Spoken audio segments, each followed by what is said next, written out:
Hey, Coach, congratulations on the win. Thank you. So you've seen him in rookie minicamp, OTAs, training camp, preseason. Have you seen enough? Has he earned the starting position, C.J. Stroud, to be the week 1 starter in Baltimore? Yes, CJ will be our week 1 starter in Baltimore. What is it that's kind of led you to that decision? It's been over the course of the entire process of OTAs, training camp, preseason games, just seeing the complete product and knowing CJ's desire to continue to get better. We know we're not where we need to be as a team overall. We all have to continue to get better, and it's just having the mindset to do that. And CJ, just along with all our other guys, know that we have to get better in that regard. You saw what he did tonight. What did you think about the way he ran the offense? I thought he did a really good job tonight. Continued to progress, had a good week last week versus Miami, and to come back out this week, thought the ball placement again was very nice.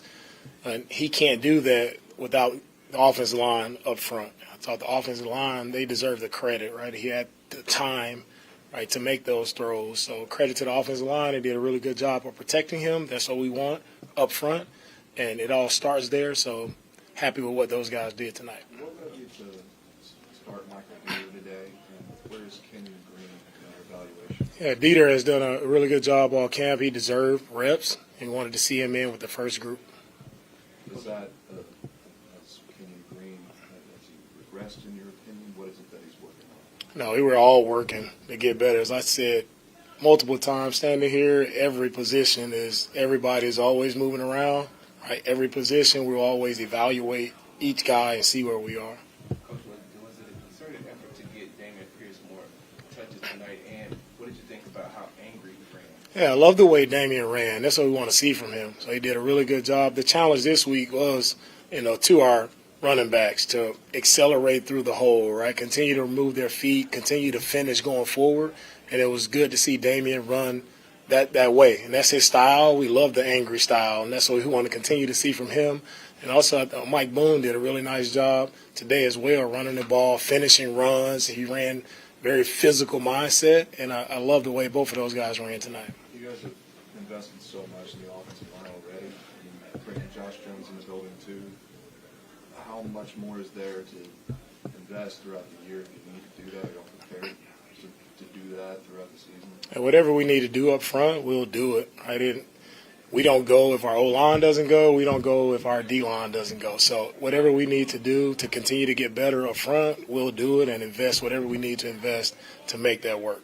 Tank Dell's return, you see him do it all. Yeah. You see him do that in the game. Yeah, it's exciting. Tank's an exciting player, and you go see it again. Like each game he's in, I think he's made a big-time play, an explosive play. And that's the type of playmaker that Tank can be for us. So really excited with just his growth throughout, OTAs, the training camp, preseason. Tank is showing up each and every day. He's worked, and he's made those plays in practice, and it shows up in the game. What did you think of your run defense? Give up 91 yards. One of them was from the scramble by the quarterback. Yeah, I thought to start the game, I thought our run defense was really, really good. The challenge on defense this week was, to set edges and to swarm and tackle, and we did that defensively, right, early on. Let one get out with the quarterback. But I'm proud of how our guys responded this week to the run defense because, again, we had a bad taste in our mouth last week. That's not the type of run defense we expect to play. So I'm happy with how they responded this week. You talked about how you need linebackers to cover key players in space. Christian Harris matchup, Jimmy Graham gets a touchdown later. What did you take away from that exchange, him going against top talent like that? What you can learn? I thought Jimmy Graham made a really nice play. Christian was in great position. Jimmy made a nice play. It happens in the league, but I love Christian. He was in his proper leverage. He was exactly where he's supposed to be. He was tight in coverage. At the end of the day, offenses, they make plays too, and Jimmy Graham's been making plays for a long time. So that was a good play by Jimmy. I credit to him. You guys like Gansler and Holman and Jacoby, did they give you guys some things to think about here with how they played in extended action? They're our back-end guys. They came in. The secondary, they played well. And that's a credit to Coach Dino, Coach Corey, Coach Steven. They had those guys prepared, ready to play. And it was fun to see them make plays, especially Dansler there at the end to finish with the ball. That was an exciting play, and happy to see him make that play at that time. We'll take a few more. Coach, what does it mean to you this was a preseason game, but the players at the end of the game were on the sideline. The starters were on the sideline standing there like it was a regular season game. They really wanted to get that win. What does that mean to you just to see that type of energy from your players? To see the energy that our guys had tonight on the sideline, that's who I want our team to be. That's what I want our team to represent. And it's just, as I told our guys, and be excited for your brother, right? Make sure you're showing support to those guys who are out there battling for jobs. It's important to them. It's important to us all because we're all in this together. And that's the team first mentality that we want to represent. And they showed tonight. They showed the enthusiasm on the sideline, and that's how I expect it to be each and every game. You carried the decision about C.J. Stroud throughout training camp with him. How did you express that to him that he'll be your starter? Yeah, it's a private conversation between me and CJ. Just like I handle all matters with players. It's just between me and them. You guys good? All right. Thank you, guys. Coach?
DeMeco Ryans, and what was that conversation like to find out that you're starting the job? First and foremost, I just want to give all glory and praise to my Lord and Savior Jesus Christ.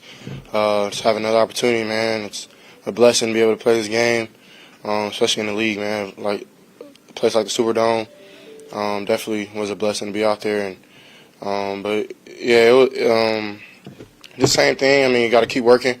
Was definitely a blessing, something that I think I worked for and definitely earned. But at the same time, nothing else really changes. I'm still going to work like the way I'm working, even more now. So blessed enough to be able to be a starter so young in this league, which is the easiest thing to do. But I know my coaches have trust and faith in me, so I'm going to go out there and try to do my best. How did DeMeco tell you this? How did DeMeco tell you about it? He just sat me down one-on-one. Yeah, it was nothing really crazy. Was that before the game today or after? I'll keep that between us. Yeah. You told us this week, I'm a totally different quarterback than I was in OTAs. How do you think you showed that, and in what ways do you think that you have really, really progressed to the point where you can be a starter week one? I think every day in practice, I think I push myself to not just kind of just get away with the easy things and try to push myself, make the hard throws, make the hard protection calls or whatever. It's tough, so practice is hard. So when it comes to the game, it feels like the game, and the game slows down for me. So I think from OTAs to now, like just everything has slowed down. From my footwork has gotten better, my eyesight, where I start my eyes, where I finish my eyes, everything that Bobby and Gerard and Bill Lazor and Shane Day preach. I think I've kind of gotten accustomed to it and getting better and better at it. Of course, coming from Ohio State, definitely was some similarities, but a lot of different things that I was doing in college. But now I feel like I'm getting used to how Bobby's calling the plays, and my eyes are being better every week, and everything's starting to slow down. So I think it kind of jumps out when.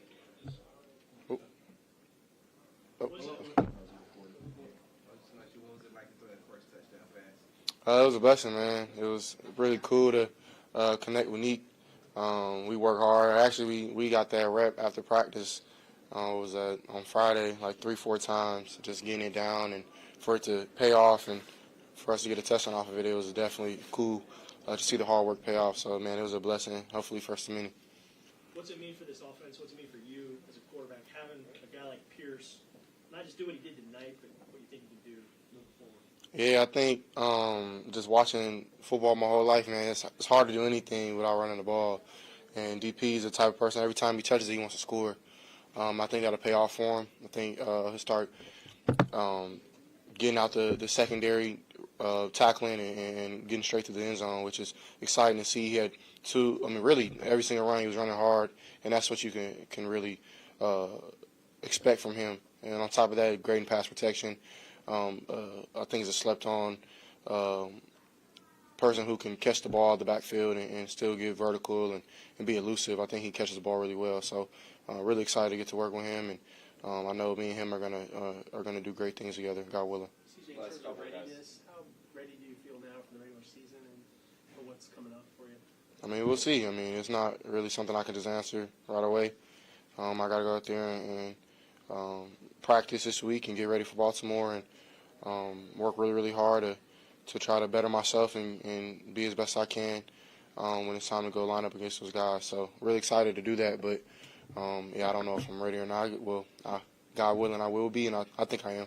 When you arrived, you said you didn't want anything handed to you, went through the competition, through this. What did you learn about yourself through this first process as a quarterback in this league? I think just being myself is all I need. I don't have to be anything or anybody else. I have to just be myself and make what we're doing comfortable in my shoes and comfortable in my skin. And I think I've gotten okay with doing that, making the offense mine, like how I think about plays, and of course try to be on the same page with Bobby. But I think that's something that I've kind of gotten more used to, just being myself as I'm trying to do new things that I'm asked to do. So definitely just being myself. Last two, Sergeant. Go ahead first. Let's just say, what do you think of your pass protection? How it's been? Oh, it's been amazing. I really appreciate the vets going in there, LT, Shaq, George, Mike was in there today, and Juice and JP, man. Those guys were battling for me. and it feels good to have some time back there and to really try to pick apart defenses. So I appreciate those guys even playing in the preseason because they necessarily don't really have to, but I definitely think they want to go out there with me and see how I'm calling plays and how I'm distributing the ball, and I think that we've got a good rhythm and just trying to keep that rolling in week 1. CJ, I know you had the confidence coming in, after you were drafted coming into this franchise to, be the starter week 1. You won your coaches over, you earned that spot. What does it mean to you to win that locker room? Honestly, I think that means a little more. I think something about football, I think, like, I wouldn't say it just happens, but everything kind of happens naturally. Like, either you're going to play good or you're not. Like, whatever's going to happen. But locker rooms, like, those are where, like, really bonds and brotherhoods and things that really mean something to me happen. And, I just came in and was myself, and I think guys gravitated towards me and got to hang out with a lot of dudes off the field in the locker room and done some things where it was some group bonding. And I definitely think that that's what makes football special is, like, I'm from Southern California, from the Inland Empire. You got LT from Florida. You got Nico from Bama. Then you got, like, so many dudes from different walks of life coming together to play this amazing sport. And to, all of us to be in one locker room and sharing the same name, that's special, man, because it's hard to do. You don't, like, there's not really any professions that do that at our scale and have to trust on 10 other guys to do their job so you can do your job. We can win games. So that was really a blessing to me. Appreciate it. Appreciate y'all. Thank you, guys. Like them kicks, they clean. Appreciate it.